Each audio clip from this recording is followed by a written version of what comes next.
Red River Unitarian Universalist Church proudly presented the Reverend Dr. Mark Y.A. Davies on August 3, 2025, speaking on Reflections on Design Justice.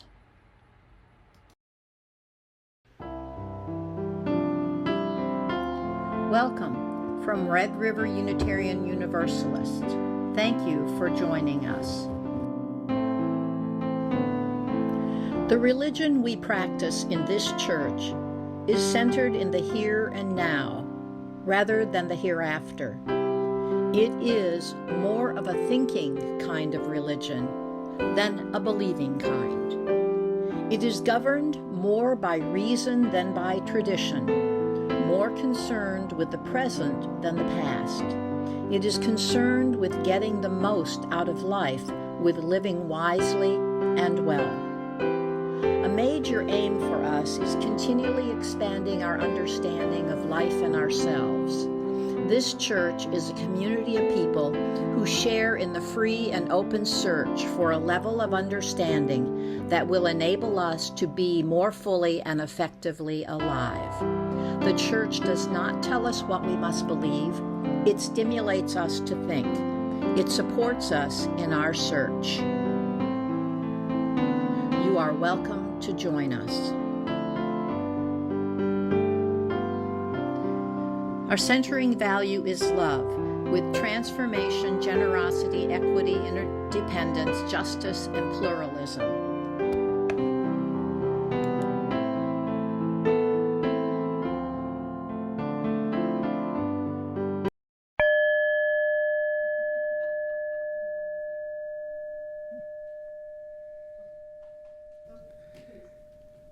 Come into this circle of love and justice. Come into this community where we can dream and believe in those dreams. Come into this holy space where we remember who we are and how we want to live. Come now, let us be together. We have an opportunity to light our candles of community on the table over there. If you want to light a candle for a joy or concern or simply to bring more light into our space.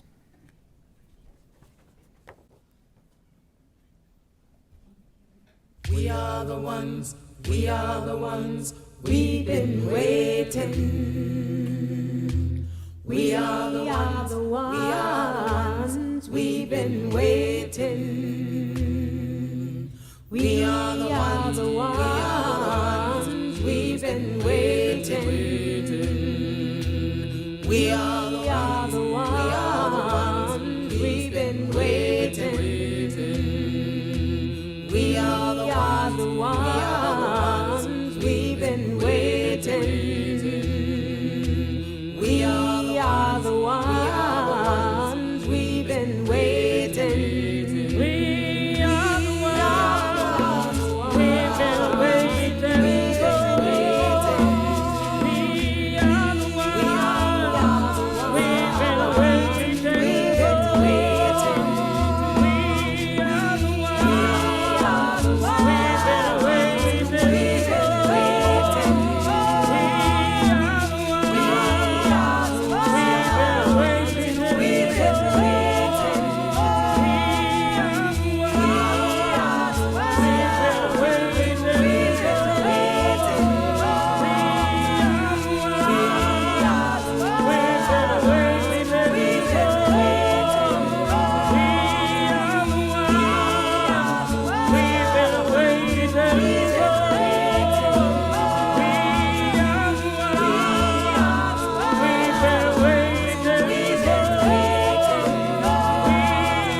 Stand together in body or spirit for our chalice lighting.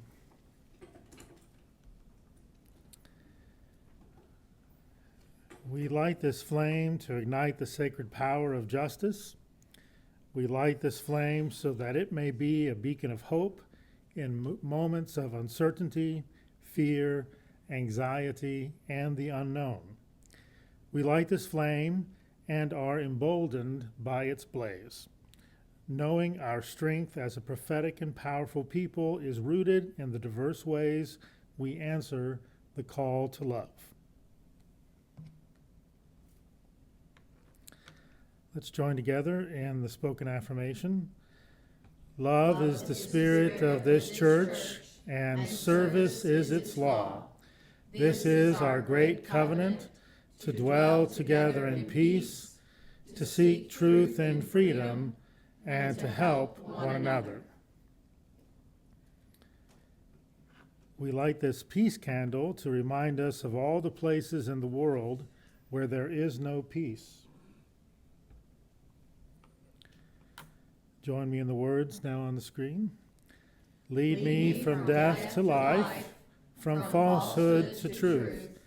Lead me from despair to hope, from fear to trust.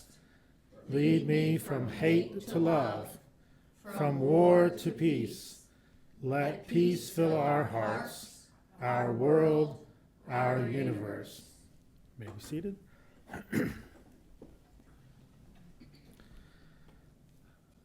Our opening thought and all of the readings for today are coming from a book that I've been reading, and we've been having a discussion over the past 4 weeks. We have 4 more weeks to go. The book is titled, What If We Get It Right? Visions of Climate Futures by Ayana Elizabeth Johnson. And our readings today are coming from an interview that she did with Bryan C. Lee and Kate Orff, titled Neighborhoods and Landscapes. And the quotes that we'll be reading from are from Bryan C. Lee, who is the founder of the Design Justice Movement. Here's our opening thought from Bryan C. Lee. One way we explain our work is to establish that design justice is what love looks like in public spaces. It's an active display of care for beloved communities. The sentiment is an adaptation of the Cornel West quote stating, "Justice is what love looks like in public."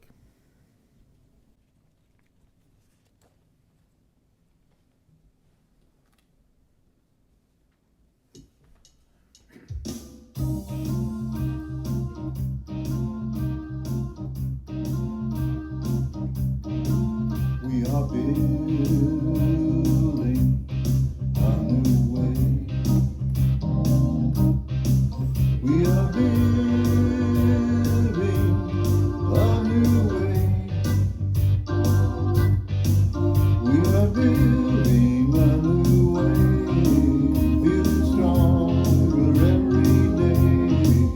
We are building that new way.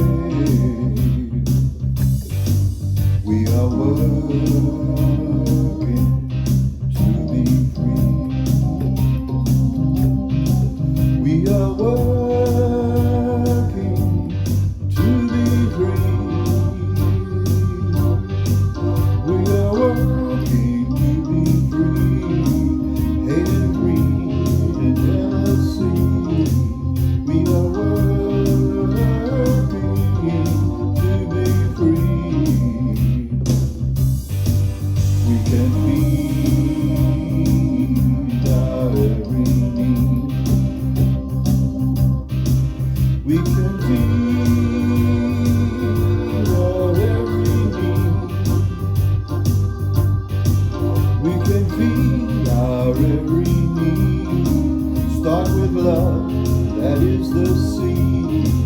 We can feed our every need.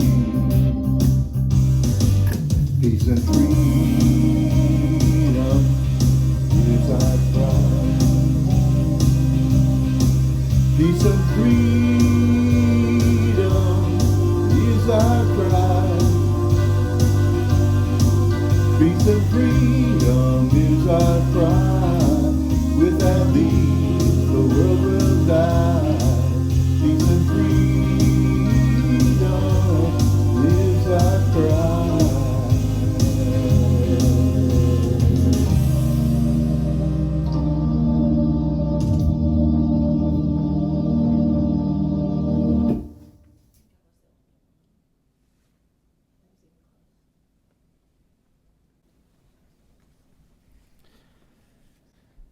Our next reading is again from Bryan C. Lee.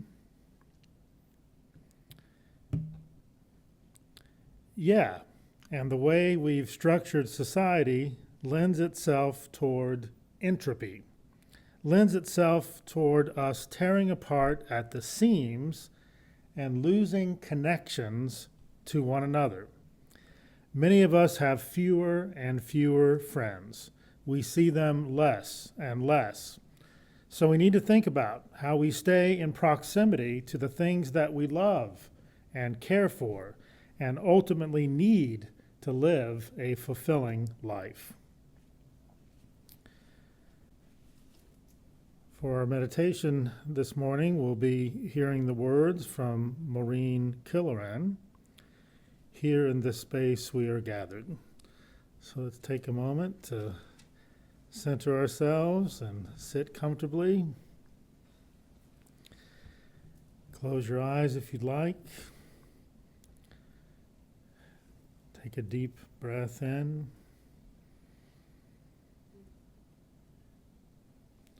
And out. And in.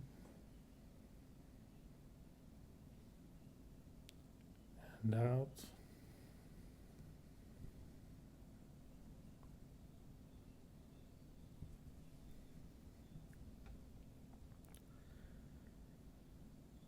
Here in this space, we are gathered, called by our sense of urgency or duty or the longing for community, called to be together on this day.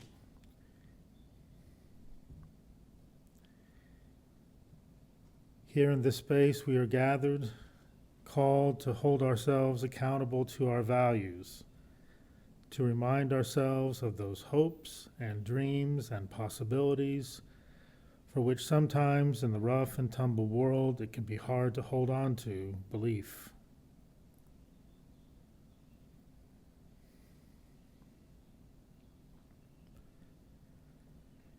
Here in this space, we are gathered, called to do our part in weaving a web of human community.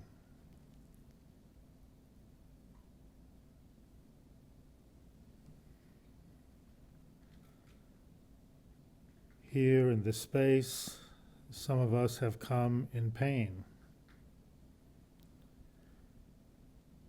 To those who are dealing with issues of health, we pray, we wish for courage and healing.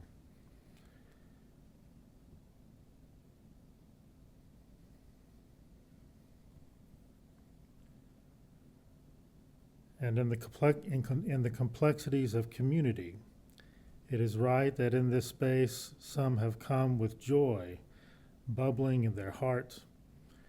May we rejoice together, remembering the wisdom that says joys are multiplied when shared. May we remember gratitude for warmth, thankfulness for sunshine, appreciation for the simple tastes of whatever food our lives and bodies let us choose.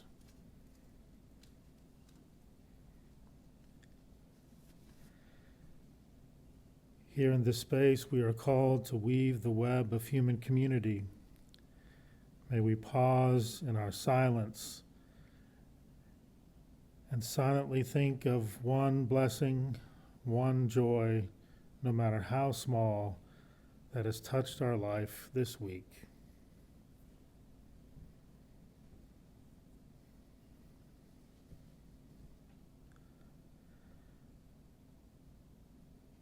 May our shared silence be a blessing on our hearts, on this community, and may this blessing extend outward to grace the wider world.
Our next reading again from Bryan Lee. This word resilience, just like sustainability, everyone gets tired of it. But it's important to recognize that resilience is just culture. Culture is the habits, tendencies, patterns, and routines that we collectively share. It's the consequence of persistent circumstance and prevailing conditions. It's crucial that we design and create spaces where culture can thrive.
As I was driving down this morning, I looked in the mirror just long enough to realize that this is probably as close to looking like I have a clergy collar on that you'll ever see me.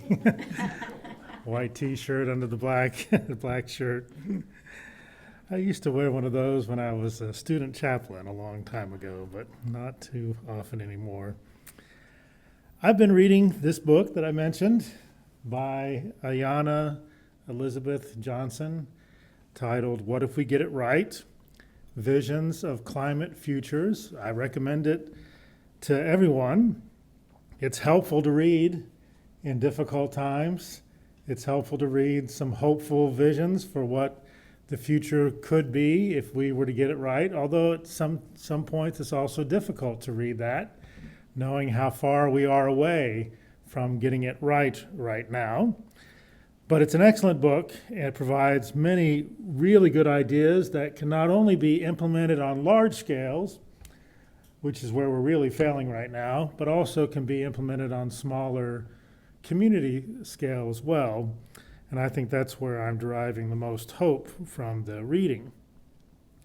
As part of that book, in an interview, Ayana Elizabeth Johnson, the author, is talking with design justice pioneer Bryan C. Lee Jr., who designs justice, as we saw in the reading, as what love looks like in public spaces. And he describes it as an active display of care for beloved communities. What would,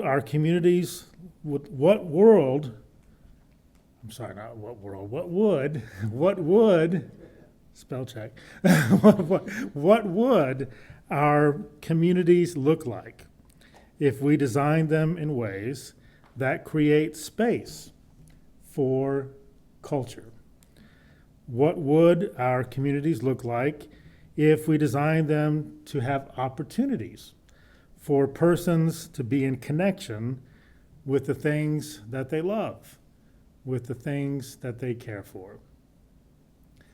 I don't know about you, but when I look at the design of some of our communities, many of our communities, even the neighborhood in which I live, the design wasn't really created in that light, with that focus of creating space for culture and opportunities for persons to really be in relationship with each other, to be connected with each other, except maybe for the community swimming pool and the little park around that. The rest of the neighborhood is just people living in their individual homes, no front porches, and not much interaction taking place.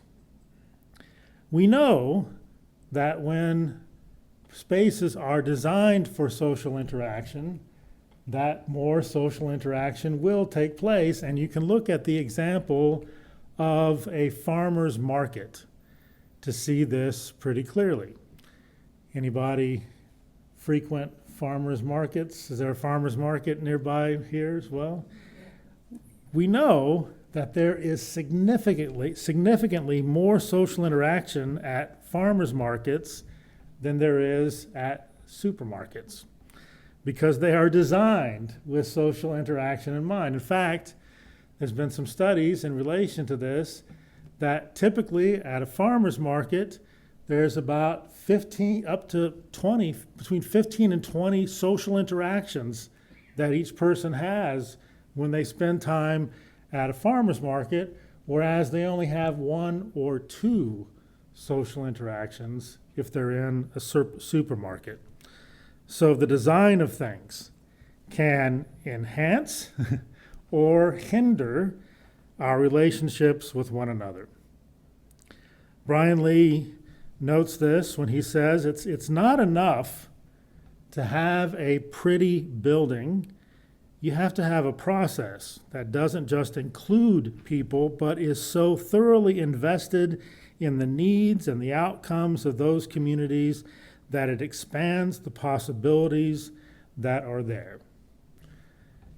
Not just a building for people to be in, not just a building for people to use, but a building and a space that actually expands the possibilities that are there, that expands the possibilities for relationship, for beloved community. There's so many significant examples of the difference that design for justice and access and relationships in community can make in the quality of life. And there's some of those that I've had the very good fortune to experience in person, and some I've had the good fortune to experience virtually, thanks to Zoom. I'll look at a couple of in-person experiences first, and then one virtual experience. Detroit, Michigan. In 2018, many of you remember that I took a group of 18 of us from Oklahoma City up to Detroit, Michigan, to spend some time, a week, at the Boggs Center there in Detroit, which is a center that really focuses in on issues of community and justice in Detroit. You may know the history of Detroit well, but at one point, Detroit was the wealthiest city in the United States. Had 2.2 million people living there.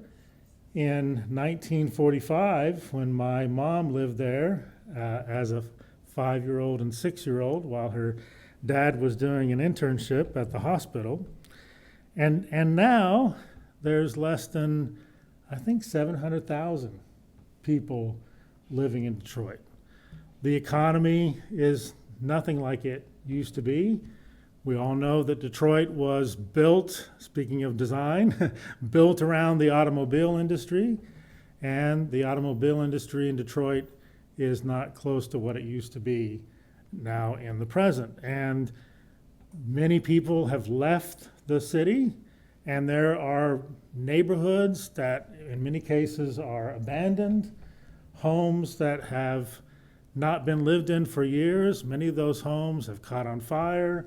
A lot of open space in Detroit that is not being used. And there's a movement within Detroit to do something about that, to address this problem, this economic problem, but also an opportunity that all of this open space within the city opens up. And the opportunity that it opens up is the ability to have community gardens and urban farms all over Detroit, to the point now that Detroit is the leader in the United States in the urban farm movement. In fact, the largest urban farm, at least the last time I checked, so things change, but last time I checked, D-Town for Detroit, D-Town Urban Farms is the largest urban farm in the United States. And they're working, they're not quite there yet, they're working to the point where they want to provide 50% of the fresh vegetables that are being consumed in Detroit, have those grown in Detroit. They're moving in that direction. Not only have they been working on designing urban farming and community garden network, but they've also been designing alternative economic models that really focus on local community and local exchange, and designing the community in ways that people interact with each other more than they did in the past, and they do that more outside than they did in the past. They have a number of community art projects throughout Detroit that are in public spaces, that are in neighborhoods, that encourage community participation and creativity. And when I say community participation, people in the neighborhood actually are involved in the artwork. It's kind of an ongoing living project of art in some of the neighborhoods there. So design, intentional design, focused on providing a more localized economy, providing more alternative economic activities, and more culture in public spaces is making a difference. The people that are involved in it would say they have a long way to go. That's certainly the case, but it's making a difference in building community in Detroit. Another personal experience I had, although it was not quite as intensive as my experience in Detroit, I had the opportunity to go to, there's so many ways to pronounce the name of this city. I'll pronounce it in the American English way, Gothenburg, Sweden. I think they pronounce it Göteborg. But Gothenburg, Sweden is where the World Methodist Conference was located in August of 2024, and I was a representative at that conference. And Gothenburg, Sweden just happens to be at least it's ranked this way, it's rated this way, the most sustainable city in the world. It's competing constantly. Anyone want to guess the other city that it competes with for that ranking? Any guesses? No? It's in that region of the world, Copenhagen. So Copenhagen and Gothenburg are kind of neck and neck. They're constantly competing to be the most sustainable city in the world. Both places, although I've not been to Copenhagen yet, but Gothenburg has bicycle paths everywhere. Everywhere you look. In fact, they also have walking paths everywhere you look. And the only thing you have to worry about when you're on the walking paths is to look out for the bicycles because they're coming from everywhere. But they're safe walking paths, safe bicycle paths. You can get anywhere in the city by bicycle. If I tried to get anywhere in the city by a bicycle in Oklahoma City, I'd be taking my life into my hands because it's very, very difficult to do. It's not designed for that. Intentional design for persons to be able to walk, to bike, to get where they need to go. There's also clean, reliable, accessible, and affordable mass transportation everywhere you look in Gothenburg, electric buses, streetcars. And while I was there, and the city was more of a mess than it normally is because they were creating a massive subway system in Gothenburg when I was there. They have infrastructure. They have designed intentionally infrastructure that encourages being outside and engaging other people. Or as one of the persons who's responsible for the design in Copenhagen, it encourages people to get off their you-know-what. And that's better for them. It's better to be moving. It's better to be engaging people instead of being locked in our cars, constantly isolated from the people around us. So that was another personal experience of intentional design, creating more quality community. Another example is less, impressive, but simply looking at the possibility of a well-designed public park in our own communities. In Oklahoma City, where I live, we have a relatively new park that I think has really made a difference for the quality of life in Oklahoma City. We spent a lot of money to create this park, not as much as we're spending on our new basketball arena, but that's another story. But we have Scissortail Park. Those of you who are from Oklahoma know why it's called Scissortail Park, our state bird. Scissortail Park downtown has a large area for community concerts, walking paths, trees, all sorts of native plants. It's really a beautiful park, and as the trees grow, it's becoming more beautiful by the year. Free music is often there, especially on the weekends.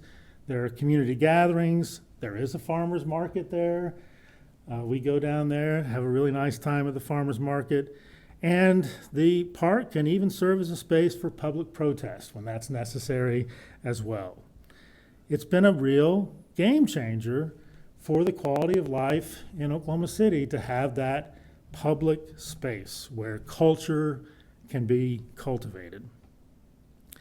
The next example I have is of virtual interaction. I haven't had an opportunity to actually go to this place, but I've had an opportunity to speak with people who are there and to learn about what they're doing and have them engage one of my classes at Oklahoma City University through Zoom, now through Teams.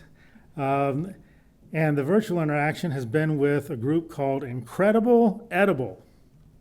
Maybe you've heard of that name, Incredible Edible Todmorden Community Group in Todmorden, England.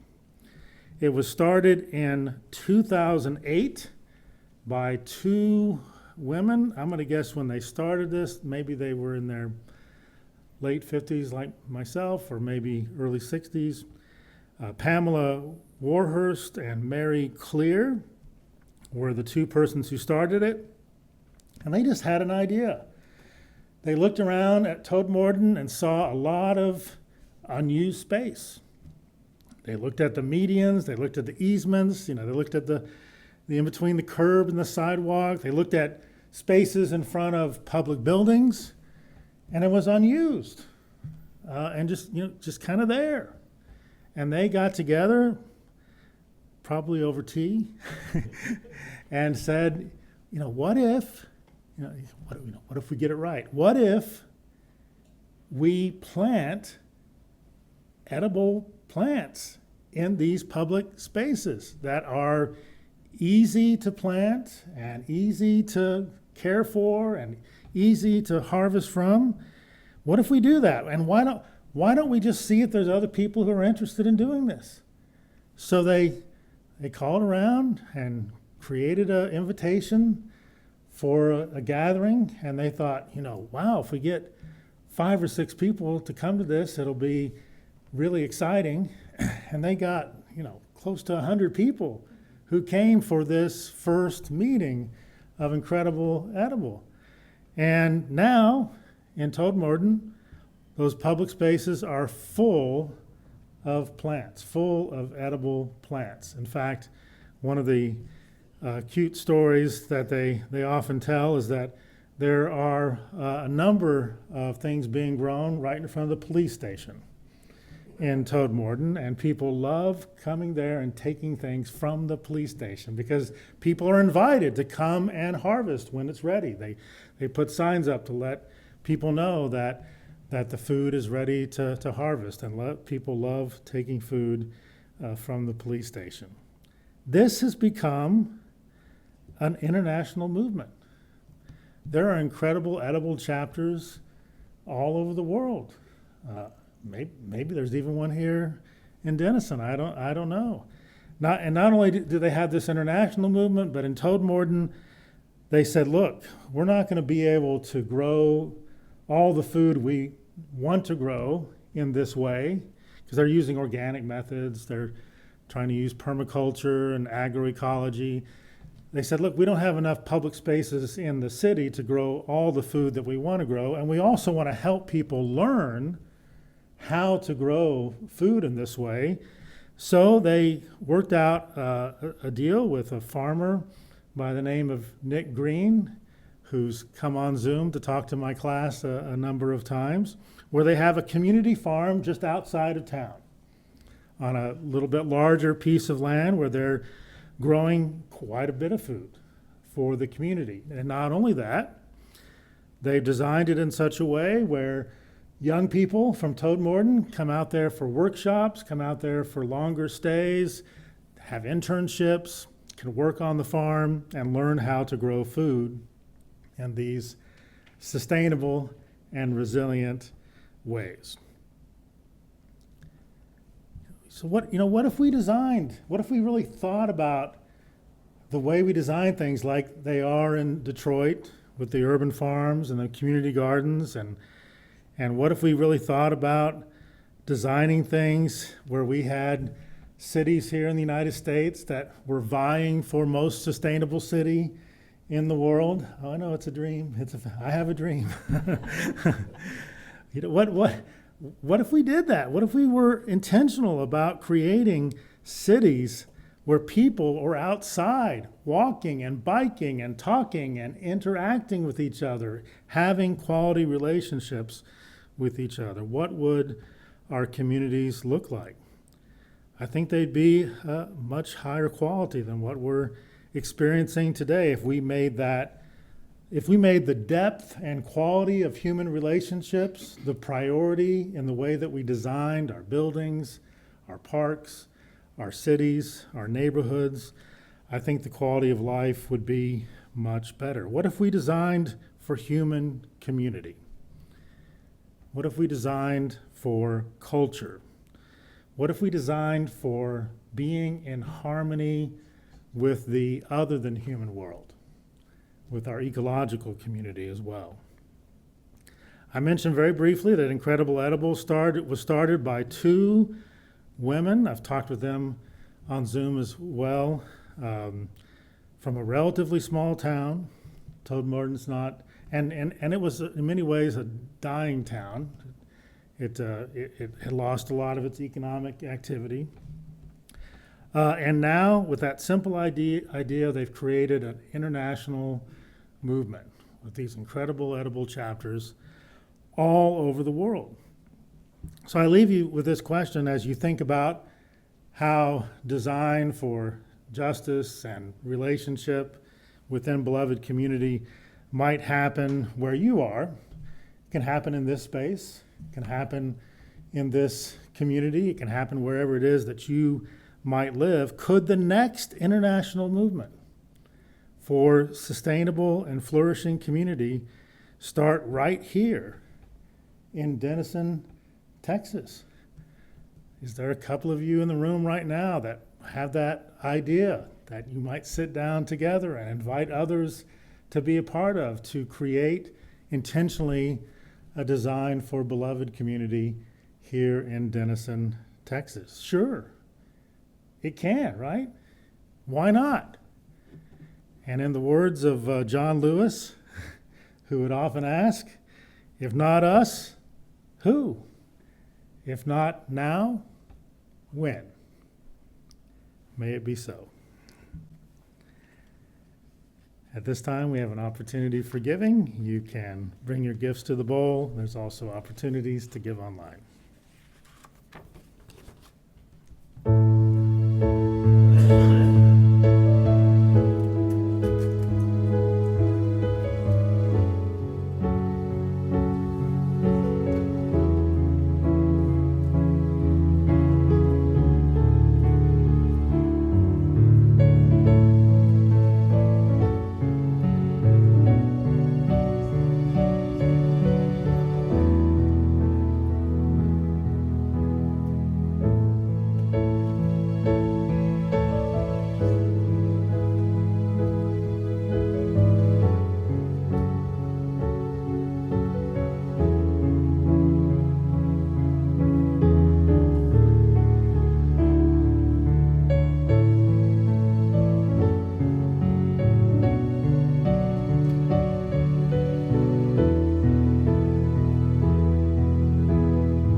Let's stand in body or spirit for benediction and extinguishing the chalice. Go in hope, for the arc of the universe is long, and we can bend it towards justice. Go in courage, for together we have the strength to confront injustice in our daily lives and the larger world. Go in love, because a holy and generous love is both the reason and the means by which we transform our lives. Let us join in the words to extinguish our chalices. We extinguish these flames, but not the light of truth, the warmth of community, or the fire of commitment. These we carry in our hearts until we are together again.